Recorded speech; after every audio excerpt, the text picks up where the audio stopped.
Hey everybody, how we doing? Brian McCormick, Darren Elliott. We're horsing around. Silver Knights in the midst of a homestand that will wrap up Wednesday against the Bakersfield Condors, by which time hopefully this has gone out. We are shooting this on Tuesday, but we're going to talk about the last couple of days. The Silver Knights playing the Tucson Roadrunners, got a split of sorts with the Roadrunners. They came into the weekend trailing the Roadrunners by 4 points for the final spot. Now that deficit is 3. So we'll break down the weekend. Also look back on Thunder Night. I had some fun with some Thunder alumni. Chandler Blanchard is going to join us. He's the Senior Director of Entertainment Experience and Production. It's such a long title. He'll tell you what he does, but he runs the arena experience that everyone loves so much. The lights, the music, the Herald the Town Crier antics, all of that falls under Chandler. So he'll stop by, let us know just how he does it. And then we get ready for the Condors coming into Lee's Family Forum, a Condors team that's at near the top of the Pacific and has been soaring since these two teams last met. So lots to discuss.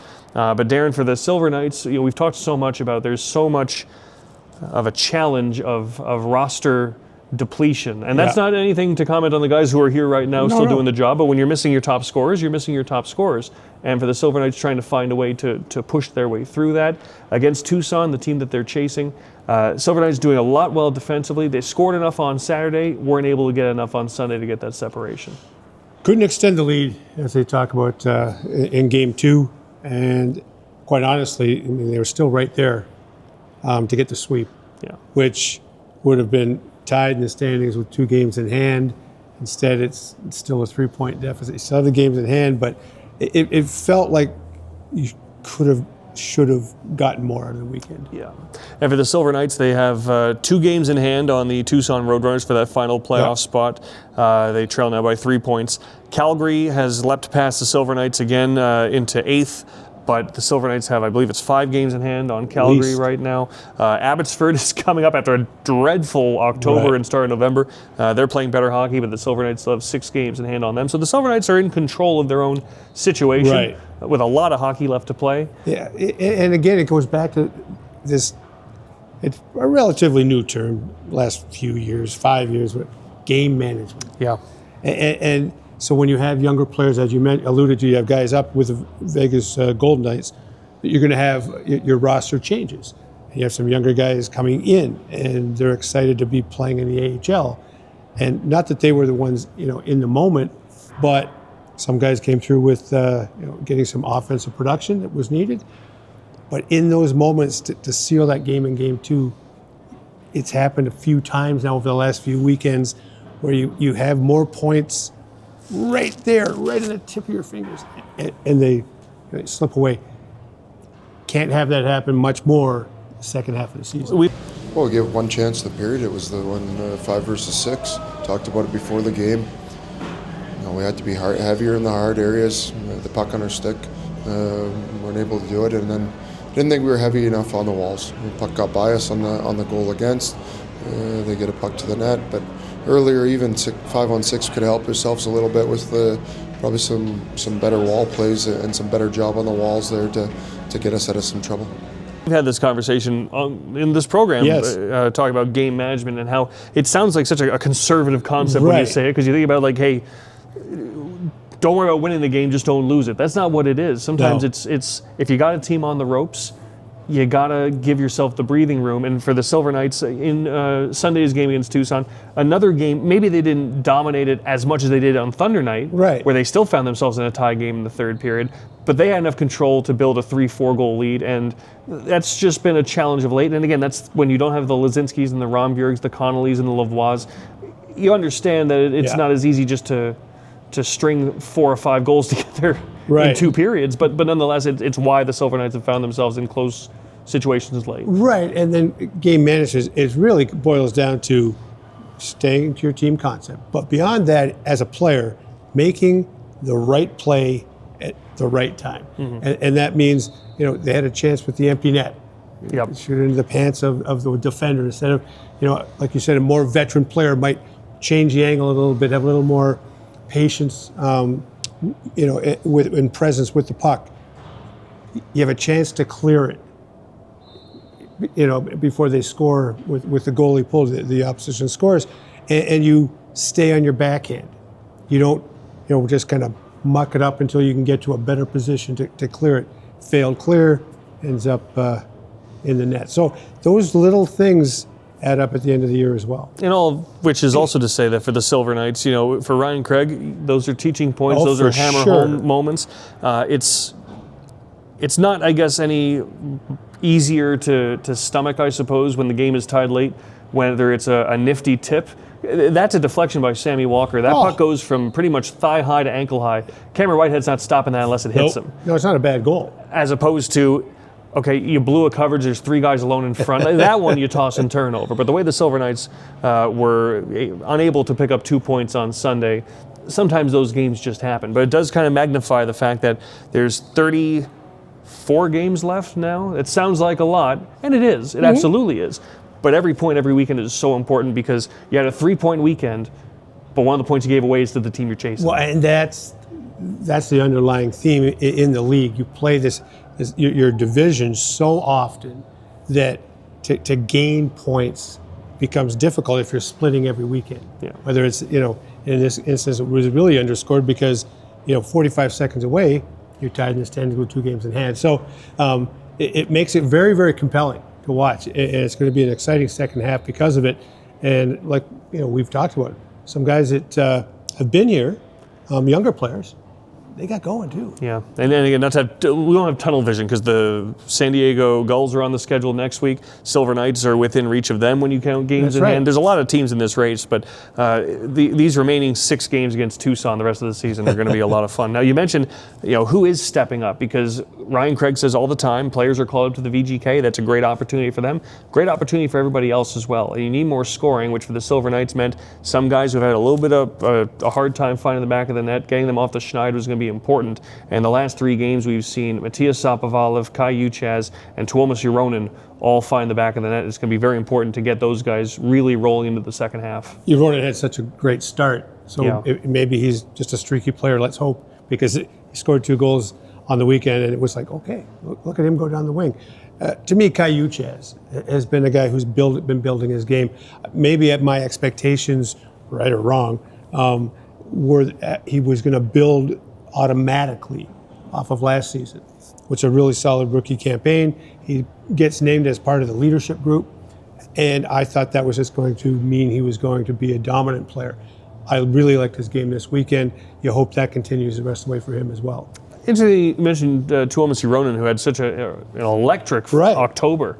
And after that, the offense dried up a little bit. Still a physical player, still involved. But again, we don't have to remind ourselves he's a rookie. We know he's a rookie. But sometimes when a guy gets off to such a great start, think of Braden Bowman with the Golden Knights. Had an amazing start, goal-scoring wise, and then you're not going to average a goal a game for the entire season. At some point, the ebb is going to flow. And when it does that, okay, well, what are you bringing now? And Braden Bowman learned how to be an NHLer, contributing in other ways. And for any young player, if you have instant success, that's got to be part of the maturation process. It's not going to be that way every game. What are you doing when it's not going in? Yeah, sometimes you're exactly right. It's like, oh, this is easy. Easier than I thought. And then like it's the other elements of your game that keep you in the lineup. And you hope the offense becomes more consistent.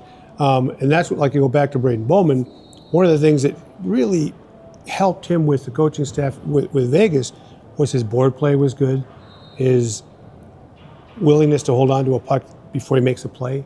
So all those things away from the puck. Now, quite frankly, he's been just caught in a minus conundrum. But even Bruce Cassidy says that he's not worried about that.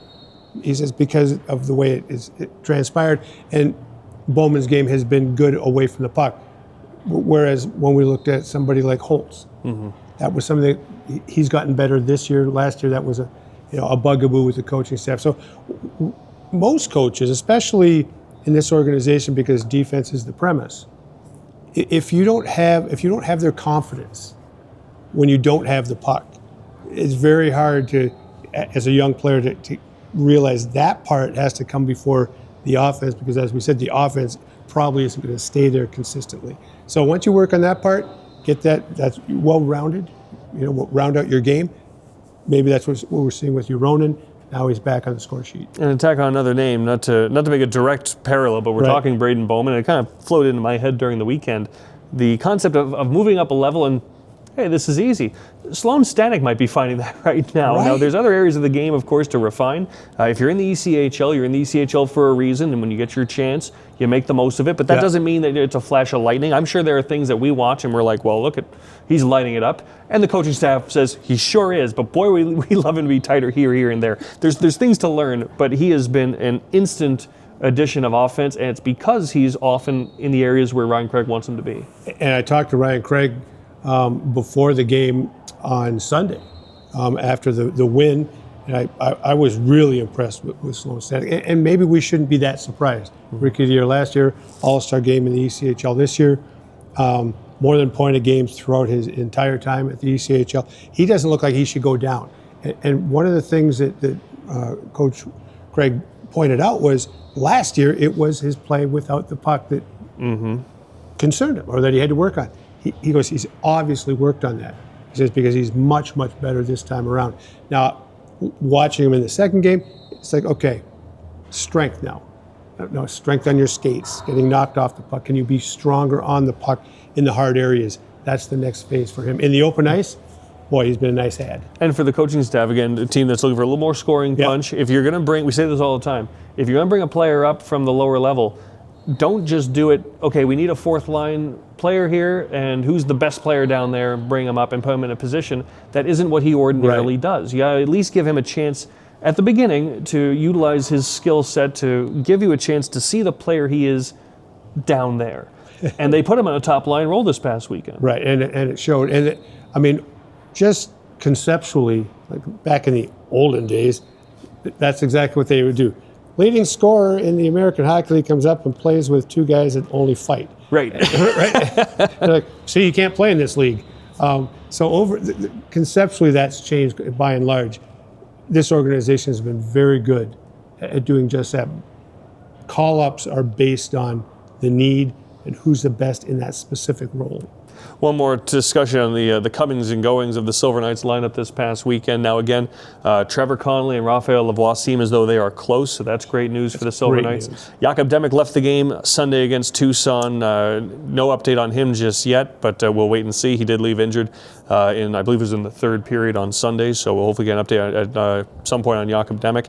But a player that the Silver Knights did get back after an 11-game absence was Lucas Cormier, and you knew what you were missing when Lucas Cormier went out of the lineup. Some players are hard to replace. Right. You're losing a point-per-game defenseman who was in the midst of his best AHL season. Comes back after that departure, and not only does he look like he hasn't missed a beat, and of course the Silver Knights thrilled he was able to come back, and by and large he missed a month. That was pretty quick compared to what it could have been. So Lucas Cormier back in the mix, that's great for the sake of Lucas Cormier. Add on to that, Jeremy Davies was already playing electric during that stretch. Now he gets his primary defense partner back. Well, I think we saw it automatically in the first game against Tucson, 3 power play goals. Cormier comes in. Power play's been pretty good. And as you mentioned, Jeremy Davies has been excellent. But together, they were so good beforehand, and you just look forward to them continuing to kind of drive offense from the blue line. What's so great about the two of them, and I think especially Sunday I noticed it, where Davies was getting just a lot of ice time. He always does, but you're looking to add offense, and he moseys his way from the blue line. He does. He'll get. Brian Leach used to do it so much, where he get the puck at the blue line. I see Jake Wallman do it now a little bit for Edmonton. And it's kind of like that stutter step, that stop and go to get a forward's skates pointing the wrong way. Well, there's that, and the fact that the ability to get the game to your pace, that it's not always breakneck speed. Let things open up, let things develop. That's what I really like about Jeremy Davies' game. And there's the patience is, so again, he'll make whatever he needs to do to give himself a little room at the top of the zone, but then I'll go down into the second layer. Okay, no one's making me cough it up yet here. Let's go deeper. Let's go close. And there's a patience there that's just so obvious that there were a couple of times he worked his way from the blue line all the way down to a net front stuff attempt just by, all right, if you're going to let me keep going, I'll keep going. But that patience, it kind of makes you realize the reason that having the two of them, Davies and Cormier back, both power play and at 5-on-5, is they can shoot the puck, but they get it through. Right. They get the puck into dangerous areas. So even if it's a low percentage chance, they're like, all right, I'm going to get it past that first layer of shot blockers and put in an area to be dangerous, and that creates, especially on the power play. And they're so good at walking the blue line on the power play, at taking the ice that's available to them, as you just mentioned, and getting it through. Not always. I mean, I can think of a couple times Cormier shot in the first game, not to score, to cause chaos at the crease, and hopefully that one of the Uchez goal. Exactly that. So it's a great addition to have Cormier back, and again, just gives a little bit more of everyone shifting into the roles they're used to playing, and now you have two true power play quarterbacks again in Cormier and Davies, and at some point you imagine Dylan Coughlin might be back in the mix again to give you that overall depth. Different enough too in the way they attack. Right. You know, Cormier is just, here we go. And as you mentioned, Davies a little more methodical, seeing what's open in front of him. If nothing is open and no one's challenging, it's all him. And Coughlin is your traditional, I'm not going to put it through you, I'm going to put it through you. Yeah, so good growth on the power play for the Silver Knights, and the statistics back that up. Before we move on, let's just look back on the weekend that was with Thunder Night. Fans certainly seemed to enjoy it. I know we had a lot of fun with it. We sure did. Great seeing, for me, is so many guys that I've, our paths have crossed in the hockey world so often, and to see them all together, it's really, I like that they're acknowledging the past here in Vegas, the roots of hockey. But so many of those guys, Rod Buskus, what a tremendous guy, they've stayed in this market. Yeah. It was really, and Clint Malarchuk. Yeah. I mean, to catch up with Clint after all these years, we got to know each other down when Atlanta had the Thrashers. He was the goalie coach, and I worked down there. And on and on and on. It was a special night, and it was a heck of a hockey game. Well, it was Clint's first time joining us for Las Vegas Thunder Night. We caught up with him between periods, so if you didn't catch it then, you can catch it right now. Here's our chat with Clint.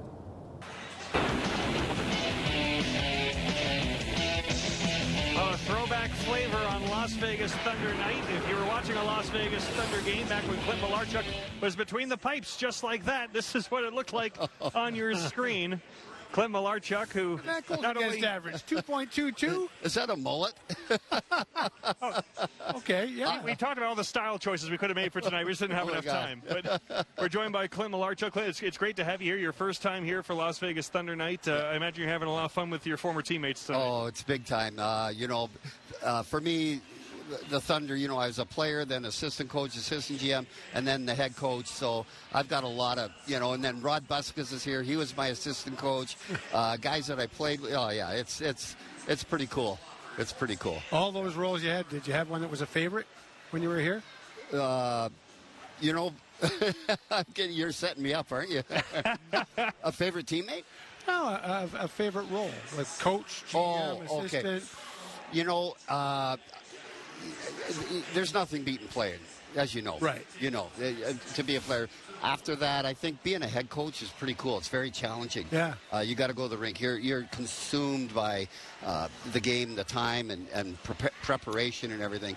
I really like being a head coach. Of course, I was a goalie coach for years, but, that's just, you get bored with that. Being a head coach, man, it's fun. Well, Clint, by the time you played in Vegas, you had a great NHL career. You played in the IHL with San Diego. What was special about playing in Vegas at the time? We talk about you guys are the pioneers of pro hockey in this town. Yes, and I'm glad you said that because I come to Vegas now, and I cannot believe the hockey, the Knights, the Silver Knights. I mean, it is holy moly. Yes, we were the beginning, and there was a time where I was up on a billboard at the Showboat Casino in lights on a big billboard. I mean, and that was just, of course, they picked the good-looking guys, right? And so to see it come this far, it's pretty special for me. It's overwhelming, really. And I forgot your question. Well, you answered it.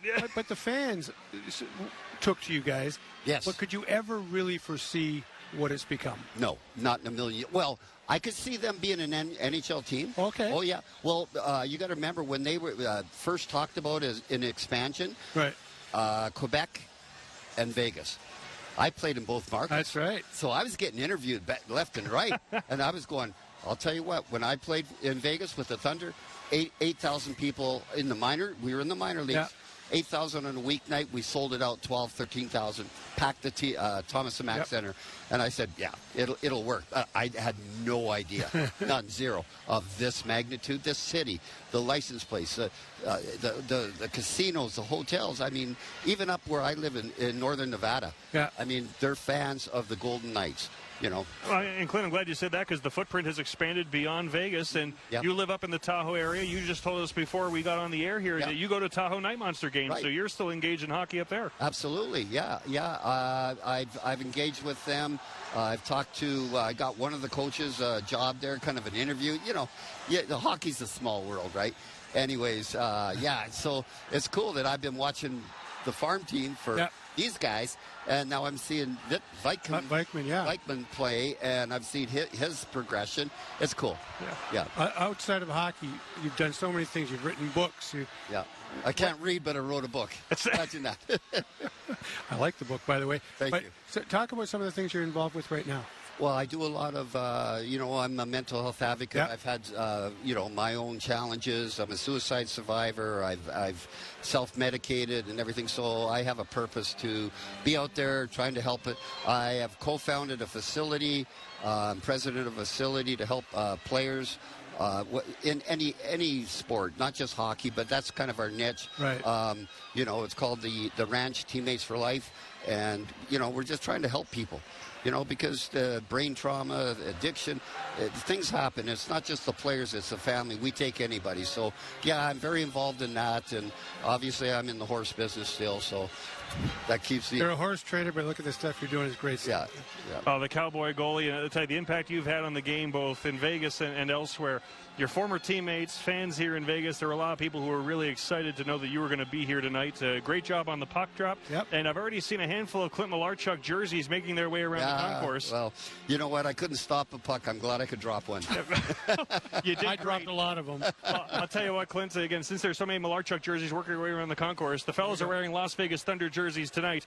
And if there's anybody who should have one, it's you. So we would like you to take this back with you, but a little bit of Silver Knights Thunder lore just to come full circle. That's it's nice. I love it. It's going on with my jersey wall. Terrific. Thank you. Go up there and make sure the guys know you got something. Yeah. That's Clint Malarchuk, Malarchuk.com, the Cowboy goalie. You can find everything that Clint is up to. It's great having you in town, Clint. Thank you, guys. Great job. That is Clint Malarchuk. Look at that. He can still do that, I bet. He still has the flexibility. Head to Malarchuk.com. Catch up on all things Clint is doing now. That was yesterday. Silver Knights have a 2-1 lead. Back in a few. And that was Clint Malarchuk, and again, just so important to hockey and hockey in Vegas. But after the fact, he talked about, alluded to it, his injury during his playing career, which is so well known. Yeah. And when he recovered from that physically, still took time for everything else to recover with it. And he's had his challenges, and courageous in talking about it, and not just being willing to talk about it, but feeling a responsibility to help others who are trying to battle through some of those mental hurdles themselves. He's very proactive in trying to make a difference. Well, and it's such a big thing, more of an element of athletics now, right? Mental health, well-being. So he's in on that, mostly with veterans. But even after that conversation, there's a young player locally that somebody referred me to that might be struggling a little bit from a mental standpoint, and he's gave me his card. We'll take care of him.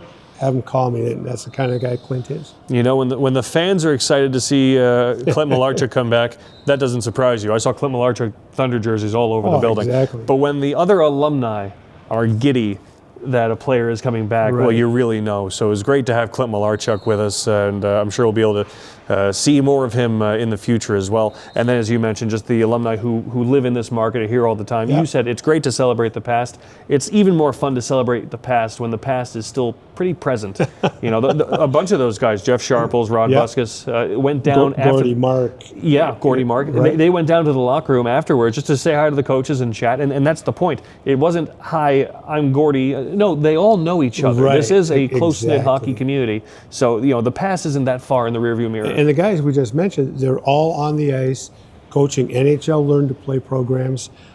They're part of the Vegas Golden Knights alumni association because it's opened up initially, obviously, to players that played in the NHL. So they do so. Randy Burridge, Darren Banks. I mean, so many guys in the community, and they give back any chance they can. Pokey and Reddick and Freddie, we saw them on the broadcast in the booth. They were hacking it up to be a fly on the wall for that conversation. So a lot of fun, and we look forward to doing it again in the future. We know fans enjoyed it, so thank you for making Thunder Night special. We'll hop out. When we come back, Chandler Blanchard's going to hop on the couch, and he's going to give us his side of how he makes that magic happen at Lee's Family Forum. That's straight ahead. We're horsing around. In goal tonight, he's Carol Lindbaum. Save made by Lindbaum with the right pad as he dragged it behind.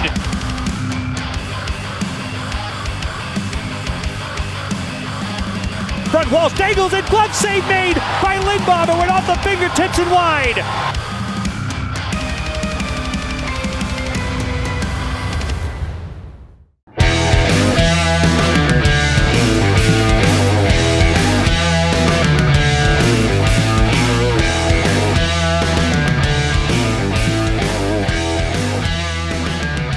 We're back. We're horsing around. Brian McCormick, Darren Elliott, and we are joined by Chandler Blanchard, who is the Silver Knights Senior Director of Entertainment Experience and Production, which is a big way of saying that the lights, the sounds, the videos, everything of the arena experience the fans love so much.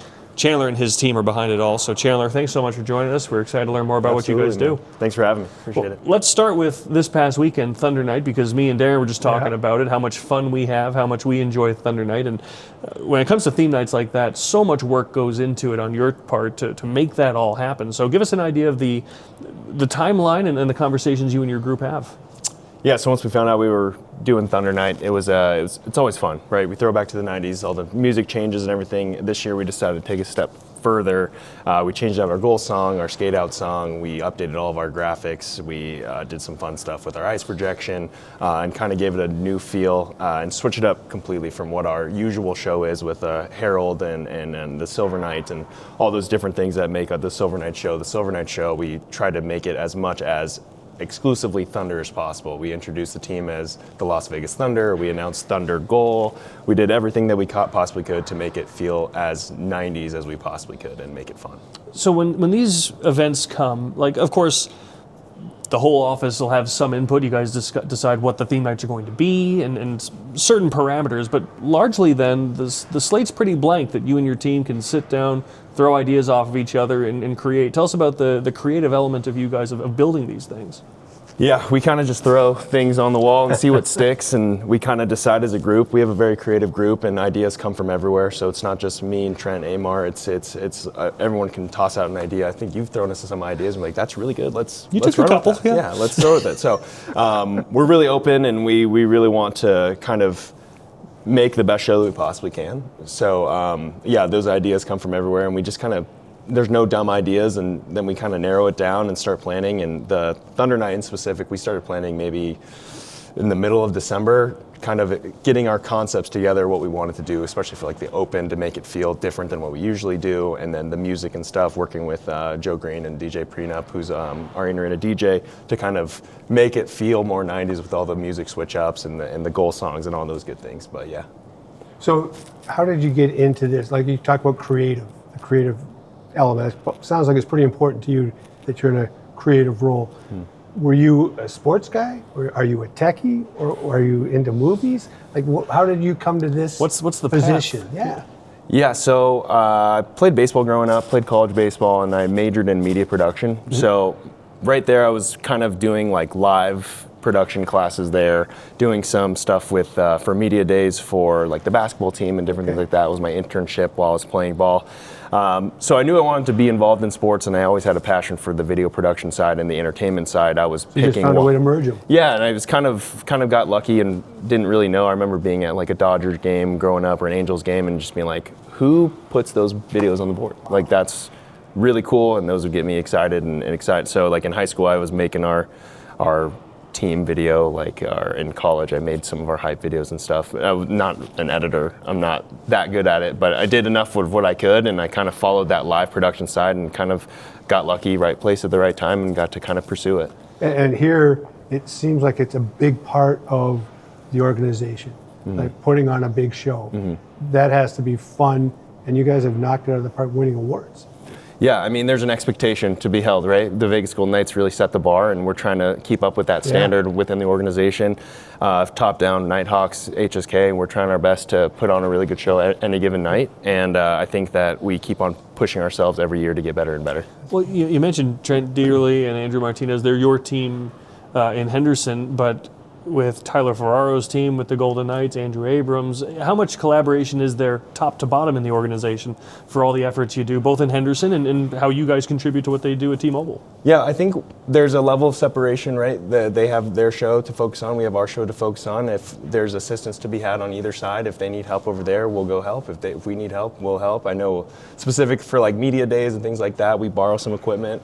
We have some people come over, Alec and Patrick and Jeff. They're all very helpful on the video production side. So we collaborate as much as we can and throw out ideas, and it's a pretty well-oiled machine, yeah. How about the on-ice results? You are doing your show regardless. Yeah. Is there any inside the game, any way to move based on what's going on the ice? Yeah, there's definitely situational things. Like there's specific videos that we would want to play if we're down and it's tight and we're getting good looks that can hopefully hype up the crowd. So there is some game awareness in terms of what you guys adjust to. You're playing off the crowd. Yeah, playing off the crowd, long whistles. If it's an icing, we'll have more time to get in something versus if it's a short one. Different things like that, just kind of understanding the nuances of the game, how it goes, when our TV timeouts kind of are hitting, and then being able to keep everything succinct within that time frame to get right back into the action, yeah. Cool. On that note, it probably wouldn't surprise fans. You know, Darren and I have interaction with the players, and our jobs is we're trying to tell the story of what's happening on the ice. You guys have relationships with the players and the staff too. They don't have necessarily a veto power or a playlist. They're not telling you what to play during the show, but you want to know, hey, what kind of videos do you guys want to be in? What kind of things do you like during the game? Like, that matters. Yeah, and this group of guys have been really great. They've been really open to our ideas, and I know we're shooting something later today, and I know the guys are pretty excited for it.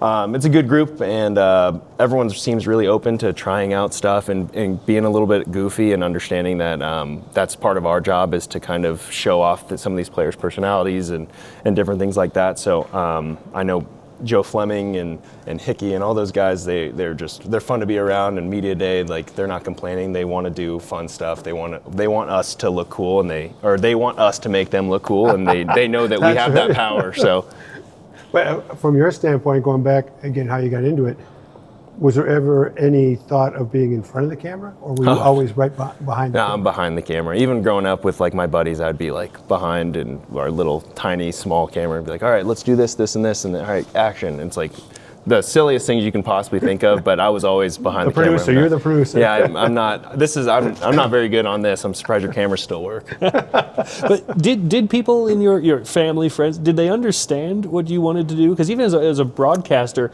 sometimes, well, how are you going to even get into that?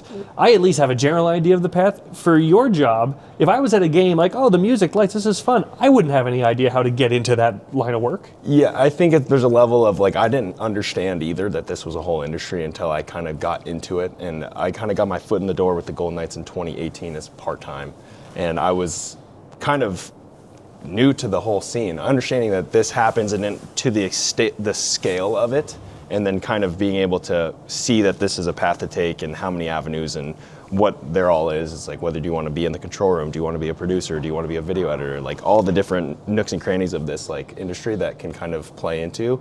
I was kind of, my eyes were open to it as soon as I like got out of college and realized that there was that path to kind of go down that route. There are a lot of people who are going to watch this who don't understand the exact layout of what your team does. They know you exist, but they don't know that you have stage managers throughout the building helping to set up elements. They don't know that you're on a headset basically directing the entire show. All right, I want to see this in 3, 2, 1. They don't know that you're in charge of the cast members and trying to keep Lucky under we are horsing control. Around after all. Yeah. So give everyone an idea of just kind of the logistics, the layout, the people, the moving parts throughout a game.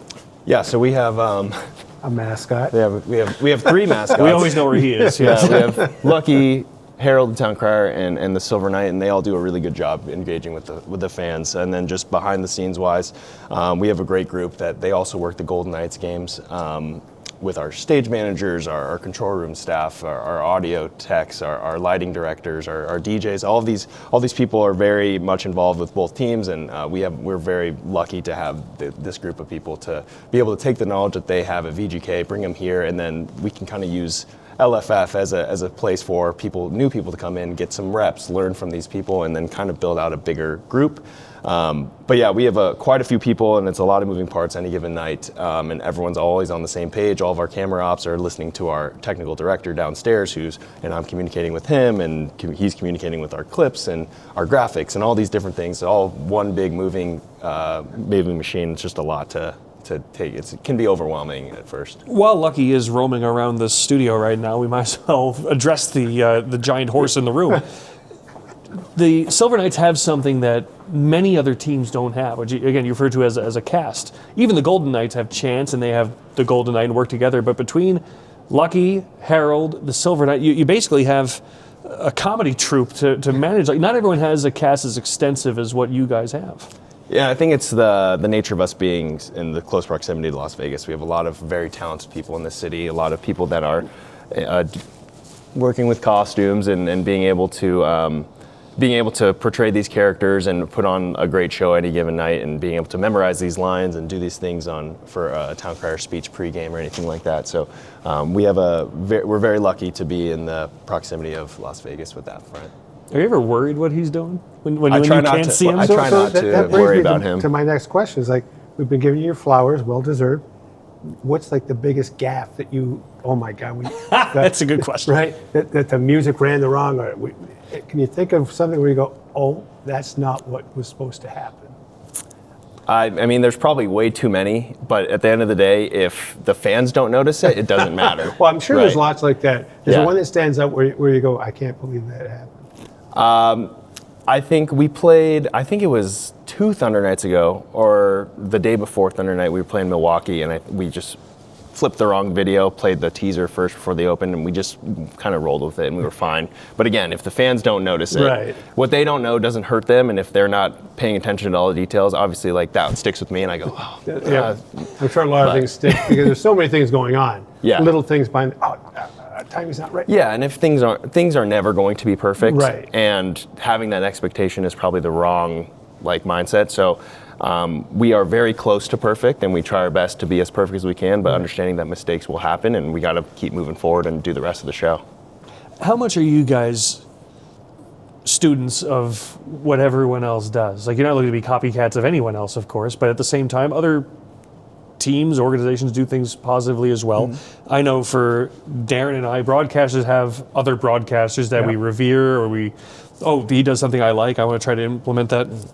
Are you guys looking at the entire landscape often? Are you nerds for what you do? Oh yeah, we like we are. Yeah, we'll send each other stuff like, oh, look what the Red Wings did, or look what the Pistons did in the NBA. Look what the Mariners did. The Mariners do a great job. We go to a conference every year where everyone kind of shows off their best of the best, and we get to see what they do, and it's interesting. It's like, okay, well, that worked really well here. Maybe it might not work here, but how do we change it or how do we adjust it to make it work for our audience or anything like that? So we definitely keep our eyes on everyone, and there are a lot of talented people out there. And say which conference it is, because you guys always leave that conference with a trophy, it seems like.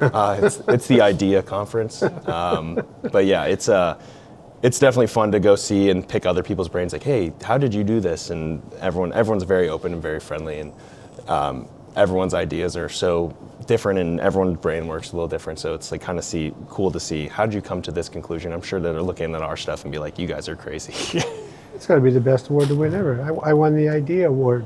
Yeah, best idea. Best IDEA award.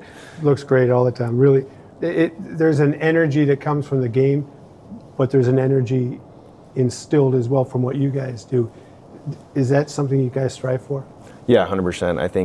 I think top down, like our control room, our stage managers, everyone wants to put on the best show that they possibly can. And I think if everyone's enthusiastic, it will translate over. If we're having fun, the fans are having fun.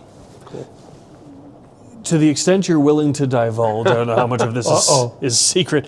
I know nothing. I'm very, very I don't have a lot of tech savvy. You know that because you taught me how to use the camera that's pointing at us right now. Sure. But there's probably people in our audience who do enjoy tech, gearheads, things of that nature. What are some of the things you utilize to put the show on that maybe some of our fans would be like, wow, that's going on my Christmas list? Oh man, I don't even know how big of a tech person I am. I had to learn a lot of different things. I'm probably not be the best person, but the main thing that I'm doing for that is programming our ice projection, which I learned a lot from Jeff Chavez at VGK of just how to program those with time code so that basically it's syncing up.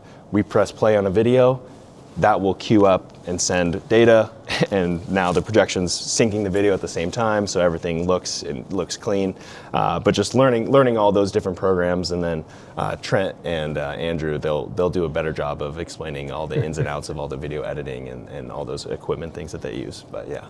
Well, anyone looking to get on this career track, Chandler Blanchard runs the show, but I'm sure he's got great insights for everyone, both from a tech-savvy perspective and just how to be a professional and get yourself on the right track. But it's all fascinating stuff, Chandler. You guys do such a great job. Before we let you go, there are a lot of theme nights still to come. I know fans are excited for Star Wars night, just to name one, and I know that's a night you guys put a lot of work into. Anything you're particularly excited about in the calendar that remains that fans should look forward to also? No, I think you hit it right there. I think Star Wars is the next big one for us that we're started a while ago, and we're trying to piece it all together, and it's going to come down to the wire just in terms of getting all of the content in order. But yeah, I'm excited for that one. That's the next big one. You guys are doing a great job. Yeah, Keep thank making you the very magic much. happen at Lee's Family Farm. We're excited to see more. Appreciate it. Thanks for having me, guys. You bet. Appreciate it. That's Chandler Blanchard, the man who makes the magic happen at Lee's Family Farm. We'll hop out. When we come back, we'll wrap things up. We're horsing around.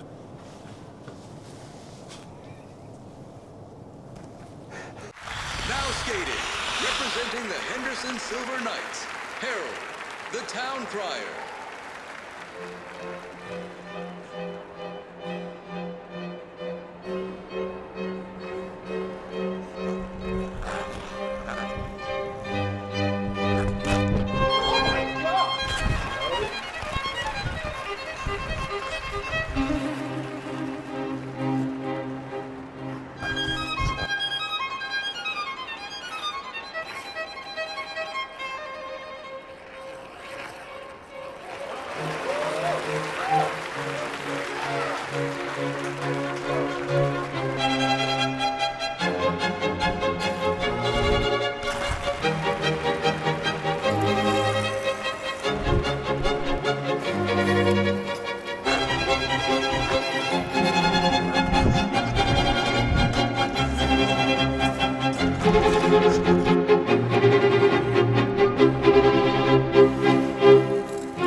I love you too.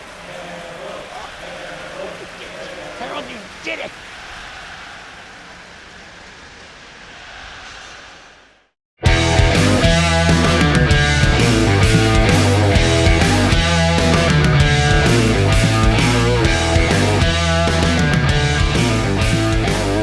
Back on Horsin Around, Brian McCormick, Darren Elliott, as the Silver Knights get ready to take on the Bakersfield Condors to wrap up this homestand before heading out on the road for their first meetings of the season with the Texas Stars. Fun catching up with Chandler Blanchard. There's so much, there's tech and there's imagination that go into making the arena show special, and the Silver Knights do it as well, if not better, than anybody else in the AHL. I always win the awards. That's right. They do it better than everybody Trophies else. talk.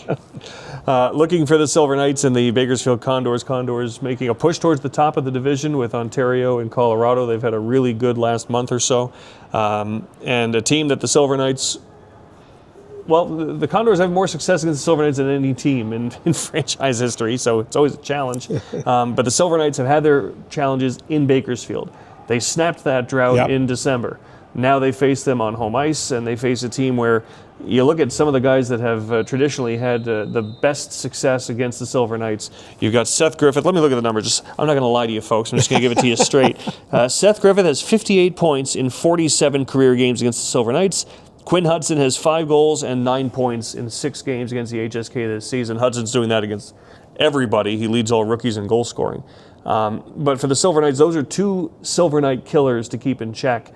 And often, if you if you want to shut down one of them, you're probably going to have to shut down both of them. Right, and obviously by those numbers, Griffin's a veteran in this league. Hudson's a rookie, so he's new to the rivalry, if you will. Griffin has just been a guy that forever he's on the score sheet. Hudson, he's been so good that he's already had a call up to the National Hockey League. So like any team, if you kind of can handle their drivers of offense, you give yourself a good chance. But that hasn't really been a problem for those players in particular, yes. But overall, the team defense has been there for Ryan Craig. The effort, the checking has been there. I love when he talks about checking to our identity. Think about checking when you don't have the puck because you want to get it back. And that's the key thing against those two. You make a great point that for the Silver Knights, the conversation really has been over the last month. Even when they've had players coming and going or available and unavailable, defensively has never been an issue. You look back a couple of weeks ago in Colorado, where they didn't give up a lot at all. They had 17 shots in one period, and what Ryan Craig said is he probably needed a goal in that period. So again, that's part of the conversation. Well, list those guys who were out again. You got Lavoie, who was out for all that time. Connolly, and again, hopefully you're getting these guys back in the very near future. Right. But keeping the other team's top weapons in check hasn't been the issue. This past weekend against Tucson, Andrew Agazzino had some success, but again, in low-scoring hockey games, you're going to give up something. You just can't give up everything. Right, and so, again, there's so many good players in this league, veteran guys, so you can shut one or two down, but overall, you can't really necessarily, except situationally, focus on one or two guys. It's like, this is how we play. This is the right structure. Check that well in your zone, up ice, and that's really where I thought they were good this past weekend. Their forecheck was pretty spot on. As we mentioned, Griffith and Hudson, of course, Isaac Howard, another big rookie for the Oilers, who's just back with the Condors this week, so we expect that he'll be available for the Condors. Josh Szymanski right now is up with Edmonton. We'll see how that shakes out over the next 24 hours, but it's a Condors team that the Silver Knights saw a lot in December. Now there's only 2 games left between these two teams on Wednesday, and then they won't face each other again until the final week of the season. So it switches to Tucson. Second half of the season. But you always hear, like, Ryan Craig will say, like, well, we've seen this team 5 or 6 times already. I mean, they saw them 5 or 6 times in a span of 4 or 5 weeks. They did. That was a scheduling anomaly. Right. So, but as much as you can say, oh, it's almost February. By this time, you've seen every team a handful of times. I imagine when you saw a team that much, and that, even if it's been a little while since, but the book is written, you'd think, for both of these teams. Very much so. But again, in the AHL in particular, there can be inserts to each chapter because of call-ups and things like that. And that's certainly been the case, here for Henderson Silver Knights with the VGK call-ups. An important stretch of the schedule for the Silver Knights. Every stretch will be from here on out. But playing Bakersfield, then they go out their first meetings of the season with the Texas Stars, so we get a little flavor of the Central Division. Get out of your division, woohoo! Yeah, that's right. Different road trip. I don't know where we're going when we get off the plane in Austin. But for the Silver Knights, it'll be their second ever visit to Austin. They started last season. The very first 2 games of the season were in Texas against the Stars. So against the Stars, who had a rough start to the season, but they've been climbing. They've won 3 in a row. They're now up to 4th in the Central.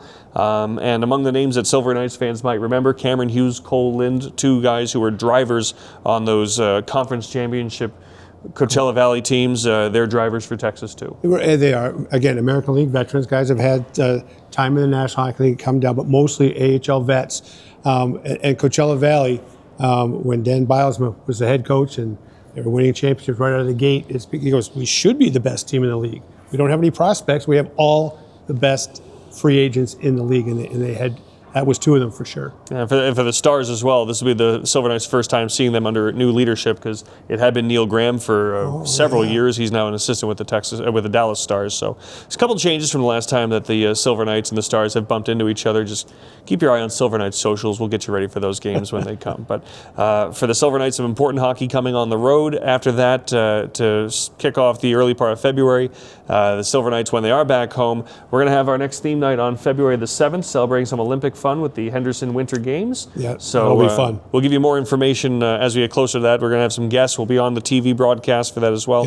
Yep. Should have some Olympic flair on the air for that, but make sure you're checking Silver Knights social media for updates on Henderson Winter Games. There's going to be a Silver Knights beanie giveaway. that I think the first 1,500 fans will be taking advantage of. So just because the Silver Knights are heading out on the road after this Wednesday, keep your eye on the prize. Make sure you're getting your tickets. Yeah, and these are important games. Again, the AHL All-Star game right after that. So it's kind of that mid-season break. You want to be in a pretty good position, know where you are for that stretch drive. And you know, it's probably beneficial, I would think, for all players. It's such a long season. Yeah. There's so many portions of the season that are a grind or once you get past the holidays and New Year's, I always call this is ordinary time. This is where you play, you play 10 games, you win 7 of them, and you look at the standings and it looks like nothing's moved. Like, you got to really mentally push your way through it. That I would think it's kind of useful for a coaching staff. Some coaches break the season down into segments. Yep. And some teams do this. Hey, guys, we got 10 games. Most do. If we get this many points, no bag skate on Tuesday. I don't know what the award is, but they get something. It was a way to break things down into smaller goals, instead of looking at a whole season, a whole month. The most interesting one I ever heard was Bob Hartley broke his season down, head coach, won a Stanley Cup with the Colorado Avalanche, into 7-game segments. I'm like, because that's the longest a playoff series could be. Okay. That was his. Smart. Different. I like that. But yeah, there was some rationale to it anyway. Most are 10 games, go by 10 games, and then you factor in, okay, if you get 6 out of 10 points every 10-game segment, you should make the playoffs. That's sure. kind of kind of logic goes into it. And that's one way that it's done. In any event, though, if you got the All-Star game, the Olympic break, when you can have a built-in finish line to have the guys run through, hey guys, I need you to buckle down and be really, really good until this day, and then a couple days in Cabo, do whatever you want to do. But that's got to be useful for a coach. It is, and it was pretty useful because the Christmas break was extended this year, right? And so they kind of had that same thing, and they played pretty well after that. So we're hopeful that you play well into it, and then reset and really focus down the stretch. So the Silver Knights will look to do that, but first things first, buckle down, pick up 2 points against the Bakersfield Condors as they continue this push for playoff positioning that, again, has so much time left. Oh, yeah. But we're getting to that point now, again, where points are given out every night. Every weekend is important from now on. That's how compelling the season is. It's early, but it's worthwhile talking about it because it fluctuates so much. It's so volatile this season. Yeah. So there are opportunities throughout the schedule. Take advantage of them when you have them. So we look forward to this week. Silver Knights home against Bakersfield, on the road against the Texas Stars. Make sure you're joining us on Flow Hockey. Thank you to Chandler Blanchard for hopping in. Let us know a little bit about the arena magic. Always fun. Cool. We'll have more of that as well. More behind the scenes, not just of the hockey side, but the fan experience side as the program goes along. And Darren, if you want to talk about it, you did some legwork for some of the youth hockey work that you do, USA Hockey, this past week. I don't know if there's anything we can share, but there's just that people know you're pounding the pavement. Yeah, a couple weekends ago I was in Nashville for USA Hockey meetings. Kind of see what's going on across the country. USA Hockey coming out with the National Development League that'll start in 2027. More on that. Hopefully we'll have some folks on to talk about that at length, but that's for 15U and 17U boys only. The top kids in the country, trying to make a league out of it. We'll chat about more as the opportunity comes available, but for now, just know the game's in good hands. Darren Elliott, Brian McCormick, thanks for joining us. We're horsing around.